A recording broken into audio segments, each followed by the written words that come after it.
I'll never fall, I'll never fall. You can put me on a bench, I'm still gonna ball. I'm still ball. Hey! Get Pee-wee. And I'm back with another one. And how do we do it, fam? Banger, banger, banger. Ha.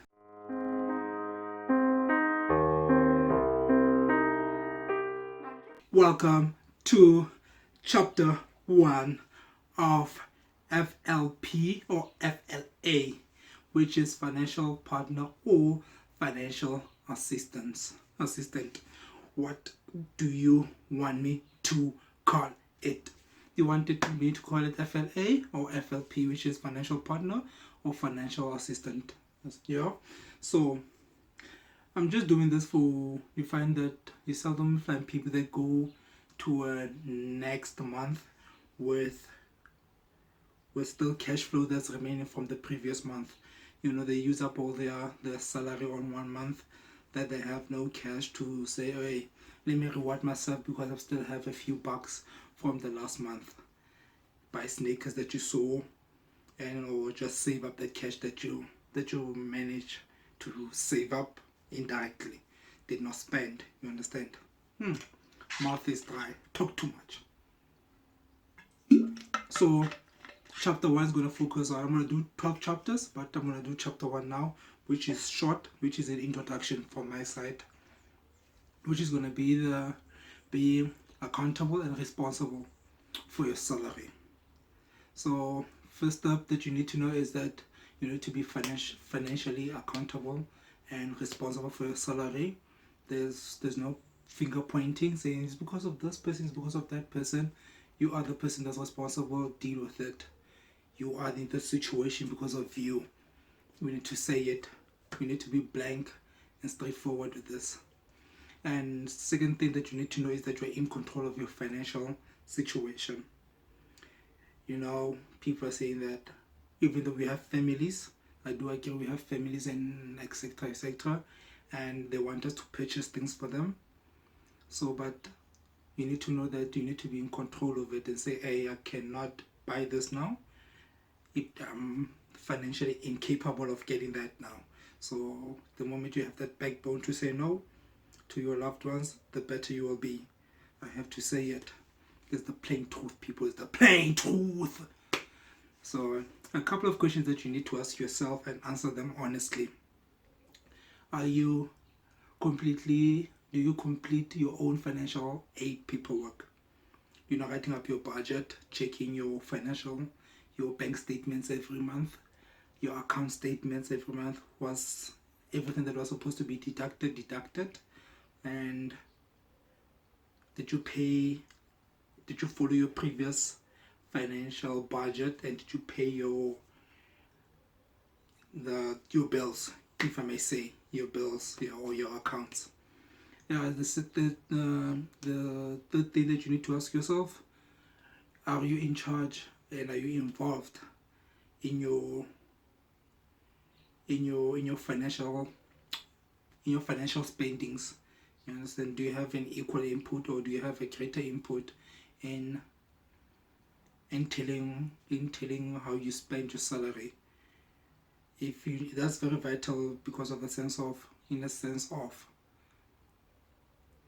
if you're not involved and you keep on spending, you don't know where the money is going, which is frustrating, which is stressful, which is undesired. You understand? So you as a person, earning the salary, you need to be involved within and immerse yourself in spending, in understanding how you work around that salary that you have earned.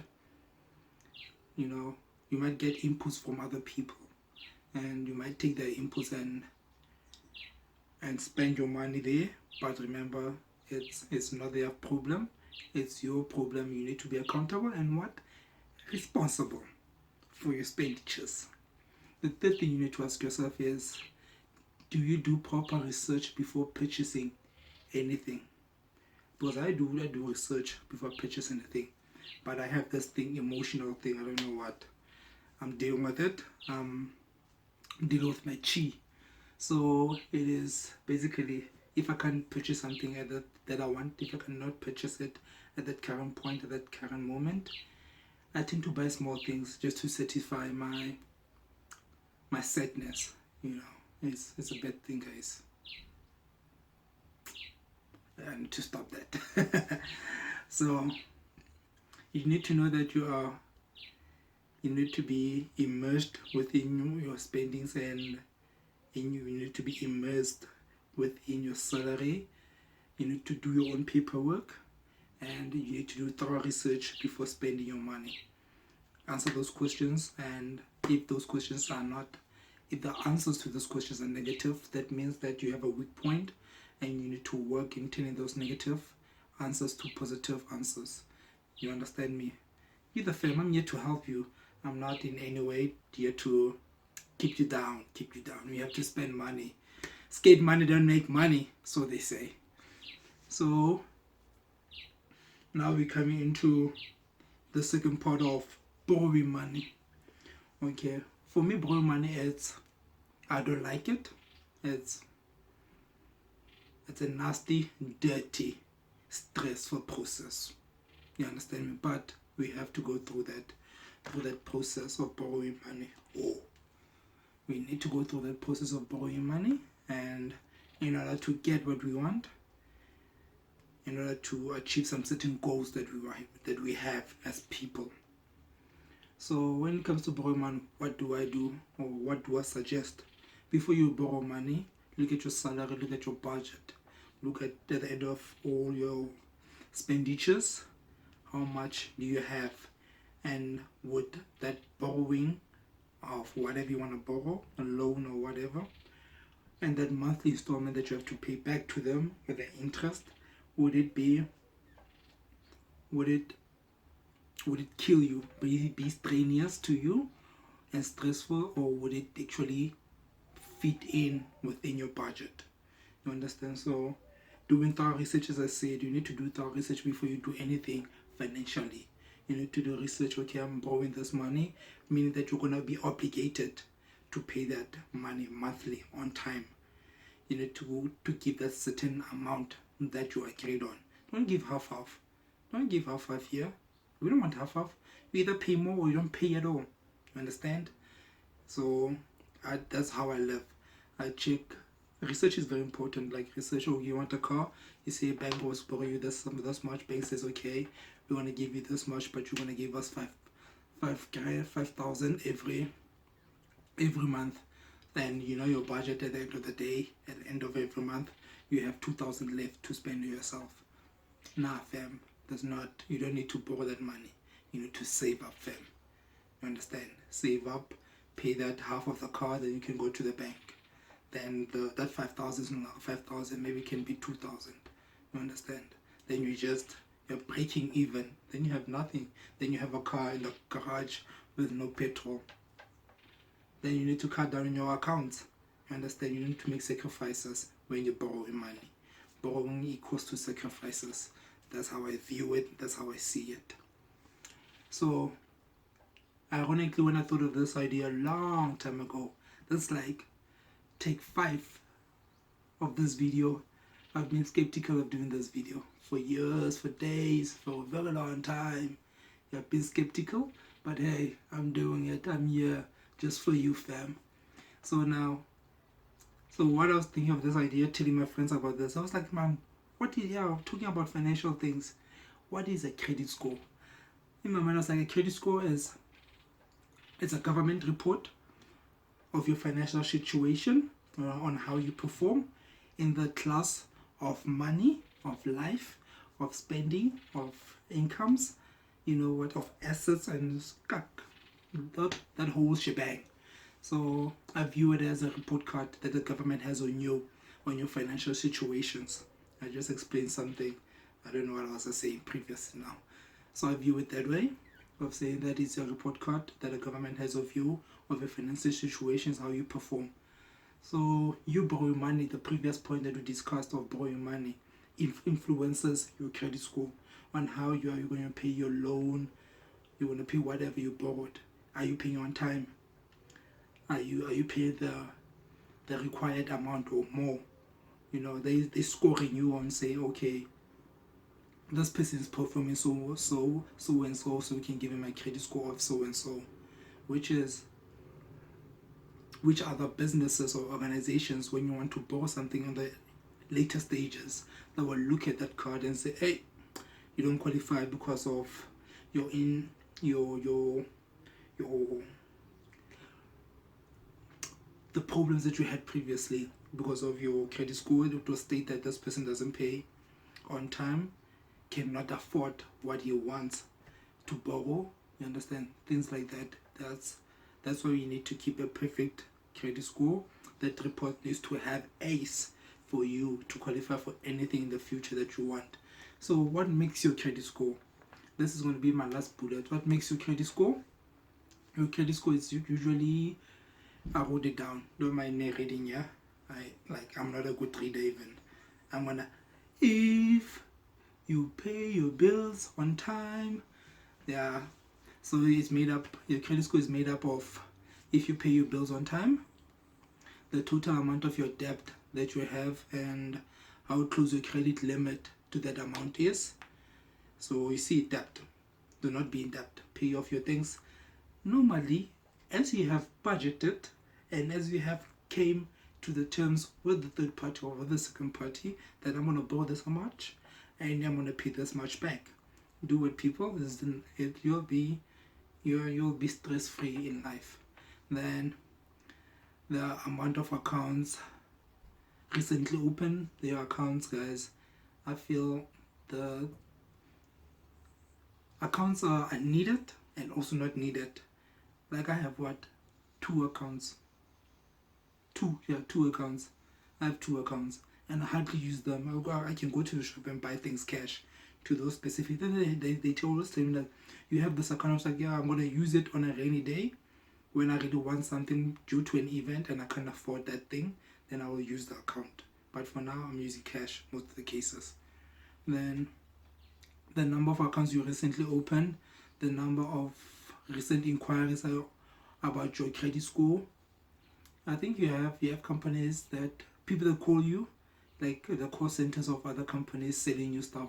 I think they do look at your credit score and see if you qualify for this, and they tell you they can offer you a bank loan of this much, and you get SMSs and you get pissed like your SMS box is full. There's no I miss you, I love you message from anybody, but you have a lot of, you do qualify for a loan, we can give you this much. Then you get calls again while working at work. When you're busy stressing about a code that's not working, but somebody's on the phone calling you about a loan, but you're busy programming. The deadline is next week. People are inconsiderate. Do you understand? Hey, sorry for that. I had to say it. I'm such a drama king.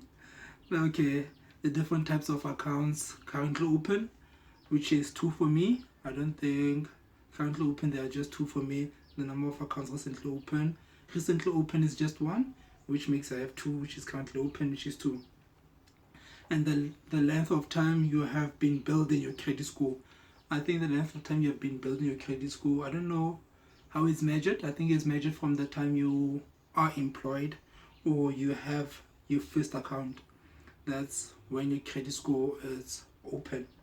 I think, I'm not sure. I do think it will make sense for it to be that way, and not to be, hey, Karabut is born, credit score. And you see, no, that doesn't work. So I think it's from your first account, and if either you have your first account or your first employment, or I think when you open your, if you have, when you go to sales and actually have your sales number. I don't know, what do they call your sales number? Okay, man, it's just a sales number. Your text number. Your text number. And the moment you have your text number, I would think those three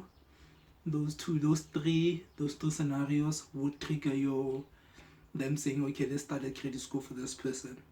You understand? So your credit score it's a grade, people, and I think it's measured about where you live, the average credit score in your around.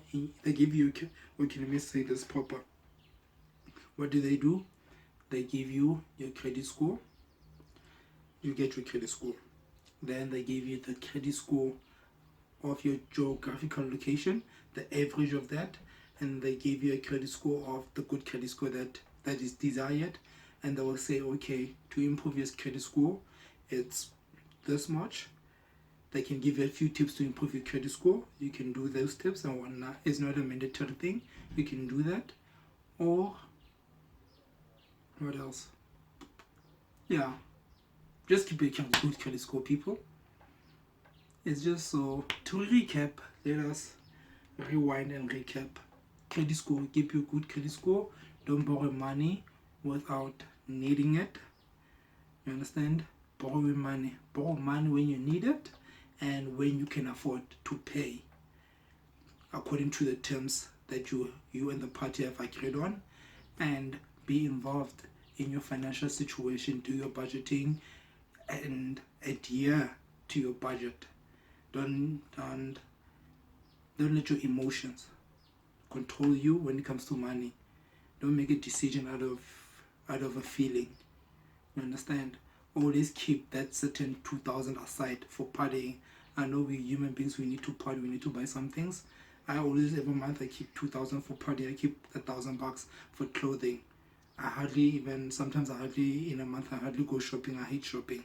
I haven't been shopping for the past 3 months, and I see, so that means that I've saved 3,000 and it's in my savings now, and I've always adhered to my savings. Do that, then you'll have a happy day, and that's the end of chapter 1. Be accountable and responsible. And to be accountable and responsible, you need to like, subscribe, comment, and share this video. I'm the fam, you the fam. I'm Audi.